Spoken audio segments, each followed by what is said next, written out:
Hello, જય શ્રી કૃષ્ણ. કેમ છો બધા? આશા રાખું છું કે બધા મજામાં હશો. તો આજે આપણે બનાવીશું લીલી મેથી અને બાજરીના વડા, ને આપણે ઢેબરા પણ કહેતા હોય છે. તો ચાલો રેસીપી શરૂ કરીએ. તો તેના માટે મેં અહીંયા સૌથી પહેલાં ઝીણી સમારેલી મેથી લીધી છે, 1 બાઉલ જેટલી, અને સામે 1 બાઉલ જેટલો મેં બાજરાનો લોટ લીધો છે. જો તમારે મેથી ઓછી નાખવી હોય તો તમે મેથીનું પ્રમાણ ઓછું પણ કરી શકો. હવે અહીંયા મેં 1 વાટકી જેટલો ચણાનો લોટ લીધો છે, અને અત્યારે સરસ લીલી ધાણા ભાજી આવે છે, તો એકદમ સરસ 1 વાટકી જેટલી લીલી ધાણા ભાજી અને લીલું લસણ લીધું છે, અને આદુ મરચાં અને લસણની પેસ્ટ મેં લીધી છે.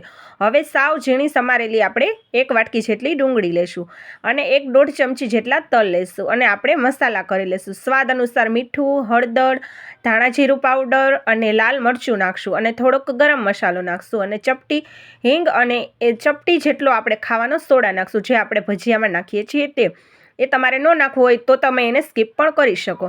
અને થોડુંક આપણે મોણ માટે તેલ નાખશું, અને આપણે લીંબુ નાખશું. અહીંયા તમે ખાંડ પણ નાખી શકો, પણ મેં અહીંયા ખાંડ સ્કીપ કરી છે. હવે આપણે હાથેથી બરાબર બધું મિક્સ કરી દઈશું, અને જોઈને એ પ્રમાણમાં પાણી નાખી અને સરસ આપણે પહેલાં લોટ બાંધી લઈશું. આપણે જે રીતના મુઠિયાનો લોટ બાંધતા હોય છે એ રીતનો આપણે અહીંયા લોટ બાંધી લેવાનો છે, એકદમ ઢીલો અને નહીં તો એકદમ કઠણ એવો.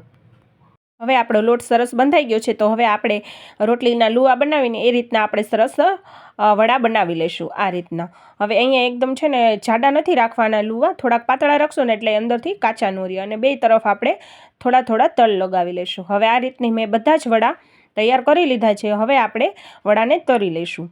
હવે અહીંયા મીડિયમ ટુ હાઈ ફ્લેમ ઉપર આપણે વડાને તળવાના છે, એટલે એકદમ સરસ ઉપરથી ક્રિસ્પી અને અંદર એકદમ સરસ વડા કાચા ન રહે, અને એ રીતના સરસ તળાઈ જાય. હવે આ રીતના આપણે બધા જ વડા એમાં નાખી દઈશું, અને એકદમ સરસ ક્રિસ્પી થાય ને ત્યાં સુધી આપણે વડાને તળી લઈશું. આ રીતના તમે જોઈ શકો છો કે આ રીતના આપણે સરસ ગોલ્ડન એવા અને ક્રિસ્પી એવા વડા આ રીતના તૈયાર થઈ ગયા છે. હવે આ રીતના આપણે બધા જ વડાને એકદમ સરસ ગોલ્ડન થાય અને ક્રિસ્પી થાય ત્યાં સુધી આપણે બધા વડા તળી લઈશું. હવે આ રીતના આપણે બધા જ વડા તળી લીધા છે, તો હવે આપણે વડાને પ્લેટમાં સર્વ કરી લઈશું. અહીંયા મેં દહીં સાથે વડાને સર્વ કર્યા છે. તમે લીલી ચટણી અને કેચઅપ સાથે પણ સર્વ કરી શકો. તો તૈયાર છે આપણી લીલી મેથી અને બાજરીના વડા. શિયાળાની ઠંડીમાં ગરમા ગરમ ખાવાની મજા પડે તેવા. આ રીતના બાજરી અને મેથીના વડા તમે સવારે ચા સાથે નાસ્તામાં પણ ખાઈ શકો, અને બાળકોને લંચ બોક્સમાં પણ આપી શકો. તો બાળકોને પણ આ મેથીના વડા ખૂબ જ ભાવશે.